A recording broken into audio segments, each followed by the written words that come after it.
Hello everyone. Today we're going to be diving deep into the communicating task on the Integrated Humanities eAssessment and really unpacking what this question is all about and how to achieve top scores in this particular question. As you'll see here on the title slide, it is all about breaking down the audience, purpose and text type. This is the key to unlocking great marks in this question, and hopefully by the end you'll fully understand what you need to do. So the communicating task, I call it the communicating task. It's actually the second section of the eAssessment for Integrated Humanities. Now, it officially assesses criteria A1, A2, C1 and C2. It's a combination of knowledge and communication. It's an extended written response typically, and it's worth 18 marks in total, spread across A and C, but mostly C actually. There's 6 marks for A, and the rest, the other 12, are for C. So this is why I personally refer to this as the communicating task, because it is the one place in the entire exam where communication is the main focus. So in this task, it's always structured around some kind of scenario that includes stimulus material. So the stimulus material varies. It can be video, it can be images, interactive maps, etc. Generally not an article. The article stimulus is normally saved for the third section of the exam. But in this question and scenario that you're given, there will be these 3 elements that I mentioned right at the beginning: audience, purpose and text type. Identifying these and knowing what to do in response to them is the key to this whole question. So audience. Identifying who we're writing this piece for is actually really important, because in those communicating criteria, it stipulates that the text is created in an appropriate way for the intended audience. So depending on your audience, you're going to change things like the tone or register of your writing. The vocabulary you use will be varied. And just simply the manner in which you communicate will be different. Your audience being a group of students, you're going to write and explain things in a very different way than if the audience is intended to be the headmaster of your school or a group of businessmen. The examples go on, right? Your audience really does matter, and it will affect the way that you actually communicate. The common audiences that come up, frequently over the years in these questions are fellow students, government officials, business owners, can be members of a specific interest group. It will specify the type of group, such as a community group about sustainability, a group of developers in the area, or it can also be like conference attendees, and normally they'll give the topic of the conference, so a conference on sustainable farming practices, for example, and then that would form your audience. So next, once we have audience, then we get to purpose. We know who we're writing for, but what are we trying to do? There's something that we need to achieve with this communication, right? And so identifying that in the beginning helps us to plan, but then when we finish writing, we can look back at what we've written and ask ourselves the question as a self-evaluation of, have we been successful in this communication? Does it achieve the purpose, right? So it's useful for those purposes. Now, purpose in this usually falls under one of these categories. It could sometimes fall outside of this, but persuasion is a common one. We're persuading someone to do something. We're informing someone about something. We're making a call to action. So we're prompting action in the audience that we've been given. We might be asked to explain something, so break it down for the audience, or to describe something for the audience. And you'll see this in a question I'm going to share with you in a moment. But the last thing before we get to writing an actual question is the text type. Within the guide for INS, there's a list of text types that can appear in this question. So it should be actually pretty clear to identify, but you can't approach every text type the same. You're actually almost never going to be presented with an essay here. I've never seen it. You're presented with some kind of text type that is, let's say, novel or not just, an essay. It could be an article, things like that. And because the text type changes, the conventions of that text type will change as well. You write a script in a different way than you would write a letter. You write an article in a different way again. So identifying that early helps us in that planning process. There's formatting implications, right?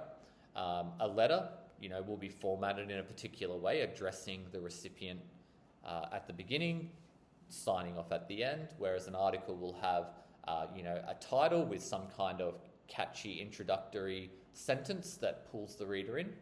And then the language as well. So presenting to a business audience is, likely to be much more formal than if you're presenting to a group of students. So the language is going to be important in the text type as well.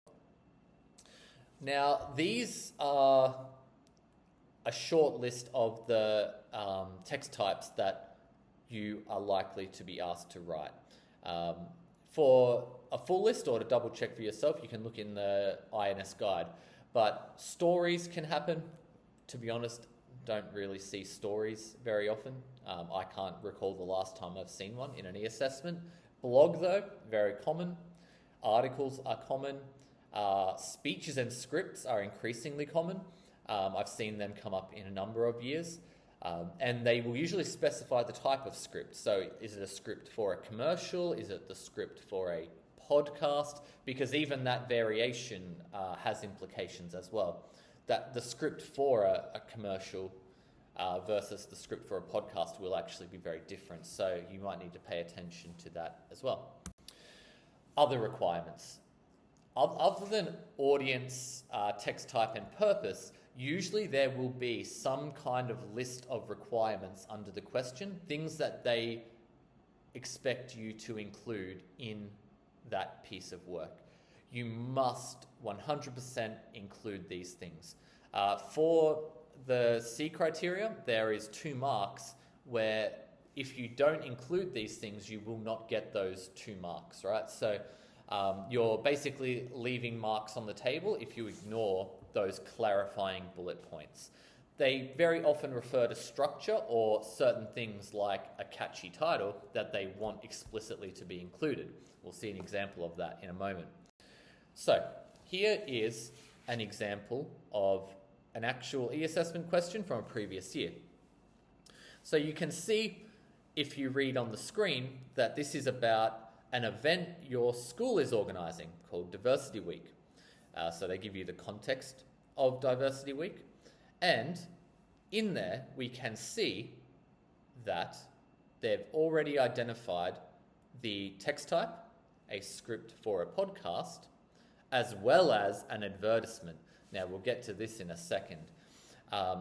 They also then, if you look in the very next sentence, give us the audience. So the podcast will be made available to all students in your school. So we have the audience, your students in your school, and the text type, the script for a podcast. Notice it's not just script, it's a script for a podcast, which has implications on how you're going to structure that script. Then we actually get to the purpose, right? The purpose is often included with the command term, right? So if you're struggling to find the purpose, look around the command term, and on the exam, they are all coloured in blue, just like they are here. So you're writing a script for your podcast to explain how welcoming migrants has been beneficial for different communities. All right, so this is your purpose, to explain the benefits of welcoming migrants into communities. That is your purpose, right? So now we have all 3 of our key elements. At this point, you could start to plan, but we do have some additional stipulations listed here underneath, those clarifications that we need to pay attention to as well. it says here we must use data from the source to support our examples. Now, for this particular question, there was, I believe it was a graph included with this question. So you must, in your script, refer to data from that source to get marks, right? So you're going to have to do it. It also gives you a recommended word count. You don't need to pay too much attention to word count. You're not going to be penalized for, being under or over. There's no marks for word count, but it is a suggested size, right? Think of it as, if my work is way shorter or way longer than this, I might not be answering the question in the way that they're expecting, right? It's more of a guidance than a rule. Then we get to the advertisement portion. Now, this does not feature every year. This features some years and other years not. It's part of the 18 marks for this section, but it normally only counts for about 2 of those marks. Notice it does have its own command term though. It says create your advertisement. The way this works on the exam, and in this question it's an advertisement, in other questions it can be a poster or a slide for a presentation. You'll have a canvas area on the exam, and you'll have a very small number of shapes and items that you can drag onto that canvas, and a text box tool where you can add text as well. So that may seem limiting, but actually it works in your favor. They're not looking for like a high piece of art or anything here. Really, it just has to be very simple. It has to have a few points of text included that, are relevant to your podcast in this case, and work as an advertisement should, which is, engage the audience, promote interest, etc. Don't get too hung up on how it looks. Definitely use the text tools that you're provided to have little snippets or, main points from your script or whatever it is that you're making. And also don't stress too much either. Like I said, this element of these tasks generally counts for about 2 marks out of the 18. So have a go. Even if what you do vaguely resembles an advertisement, you'll get one of those 2 marks, right? And you'll be on track for a good score overall for the question. So I hope this example has been helpful. Feel free to go back, pause, have a look, use it as a practice question, have a go. Just some key takeaways though, the main points here. Identify that audience, purpose, and text type. Key, right? Before you start planning, you can't highlight, it's not a paper exam. Highlight those things in your mind, maybe use your scrap paper and note them down, make a little plan. Definitely do make that plan. It is very important, right? It helps you make sure you're going to include those items as well. And then, when you're done, self-assess your work. Look at it as a whole piece. It's very easy to get caught up in your own mind, go off in different directions.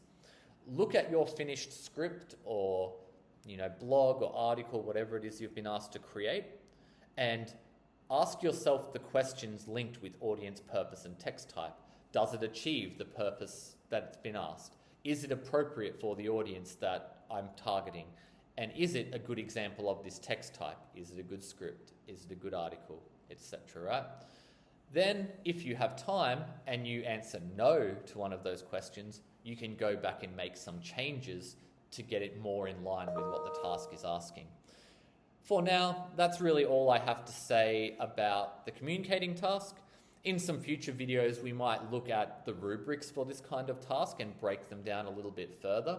But if you just follow this kind of advice here, you should be very well placed to get a good score on this question. There's no reason you shouldn't get, 12 marks plus just by having a good go.